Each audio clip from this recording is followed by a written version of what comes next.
All right, we are going to continue with media availabilities today with driver of the number 99 Trackhouse Racing Chevrolet, Daniel Suárez. If you have a question for Daniel, please raise your hand and we will get a wireless microphone to you.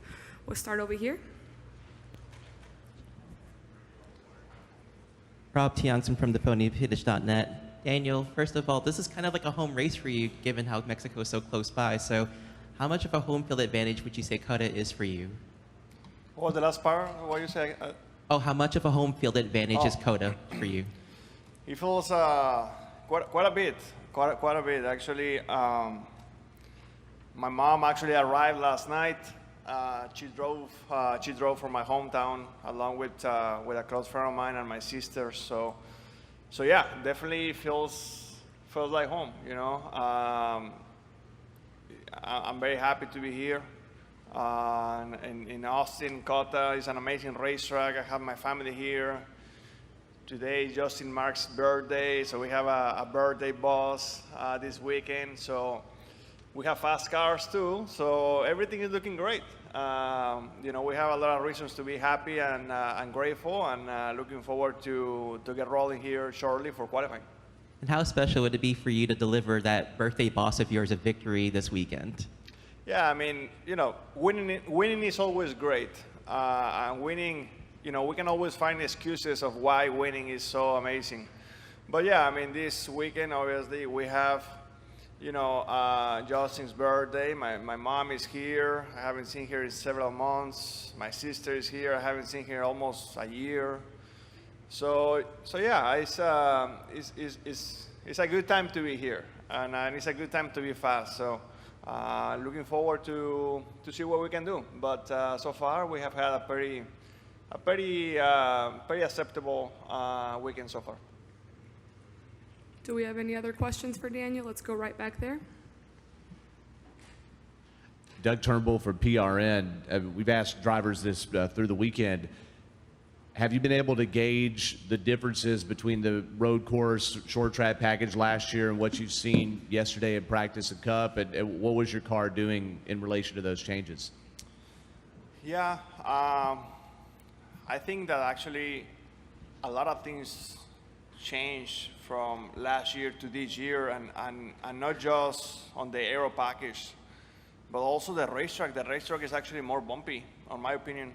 And I don't think that's because of the downforce package.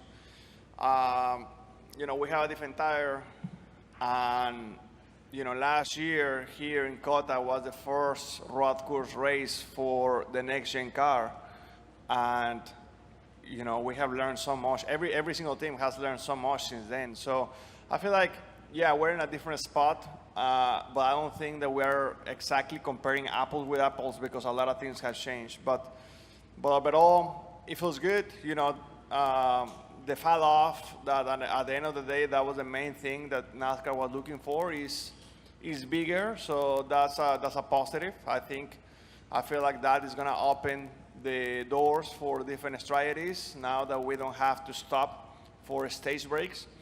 So it's going to be fun. I'm really looking forward to the race. Bob?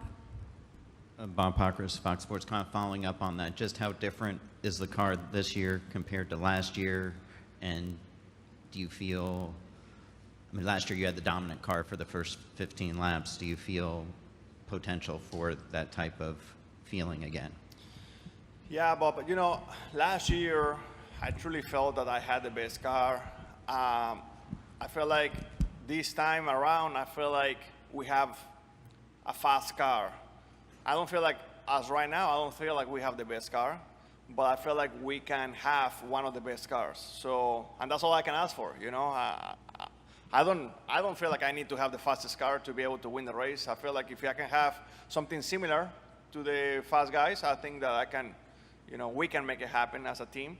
But overall, you know, I personally think that we're going to see a very fun race, just because the fall off, because the stage breaks is going to open the door for different strategies, and I'm very, very excited for that.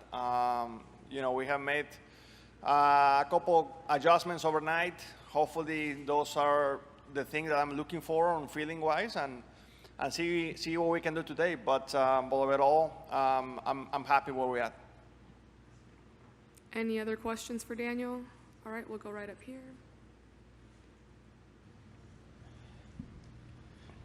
Stevenson from frontstretch.com.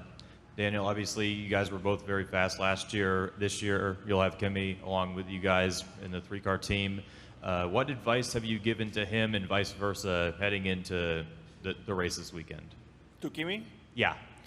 Well, we've been talking a lot about balance, about feelings. We spent a little bit of time a couple days ago in the simulator. Kimi is very natural, and he mentioned it a few minutes ago. The only thing that he's lacking is time. He's very natural. If he had, a full season in NASCAR, he will be right there with us. The reason why we're very fast is because we're in a rhythm. We're driving these cars every single weekend. It doesn't matter if it's an oval or a road course. We know the cars in and out, and we know the limits. We know what's good, what's bad, brakes, everything. So it's not easy. You can bring the best of the world, and it's not easy just to jump like that into a series that is this competitive and be there. It's not easy. But I think he's gonna do very well. I think he's getting up to speed, more and more. And I think today we're gonna see another step in the right direction, and for sure tomorrow we're gonna see another huge step in the right direction for the 91. Thank you. We'll go right back there.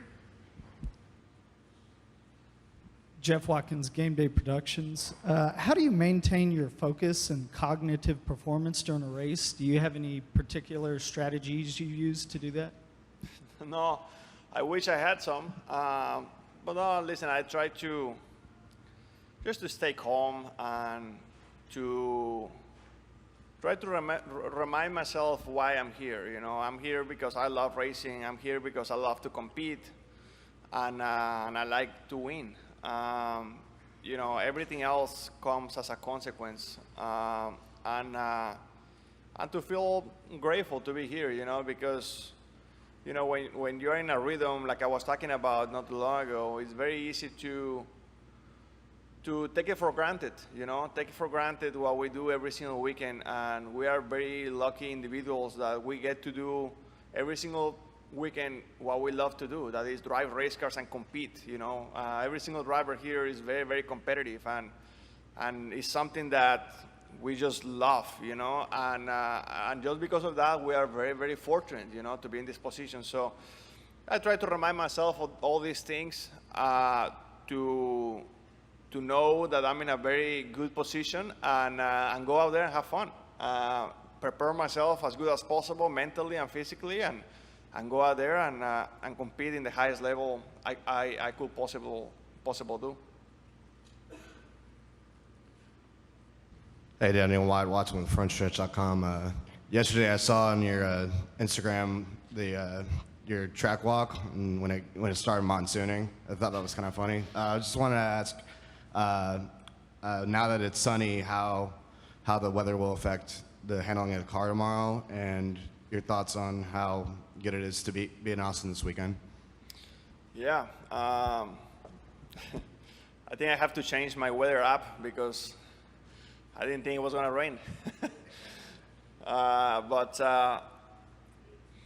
yeah, I think today is gonna be a little bit less grip than yesterday, just because it's gonna be hotter. I think we're gonna continue to be fast. It's just the fall off is gonna be bigger. But overall, it's going to be the same for everyone, so we just have to adapt and trying to adapt as good as possible, and see how it goes. But I think our car is going to do well.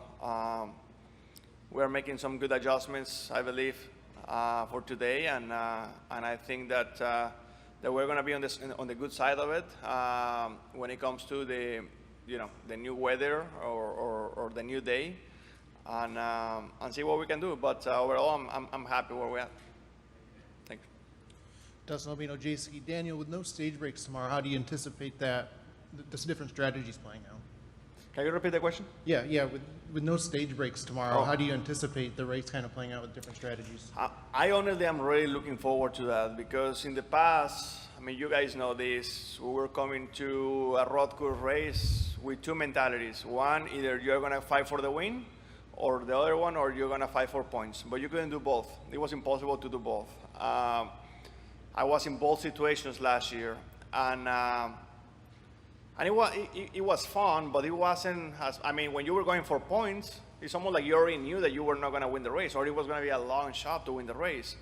And when you were going for the race, and something was happening, you gave up a lot of points. So it's almost like we put ourselves in a box every time. And now I feel like it's going to open the options a lot in strategy and a lot of different things for the teams. I was talking to my team actually last night about all the different options, the follow-up that we have, the different strategy options, and all that kind of stuff. And it's going to depend on a little bit of luck, when the caution comes, depends where you are in your pit cycle and stuff like that. So I'm excited for that. I'm excited to bring back the smarter engineers and put them back to work because I feel like with the stage breaks, it was, pretty much the strategy was out of the table. Do we have any final questions? All right, good luck this weekend. Thank you. Thank you.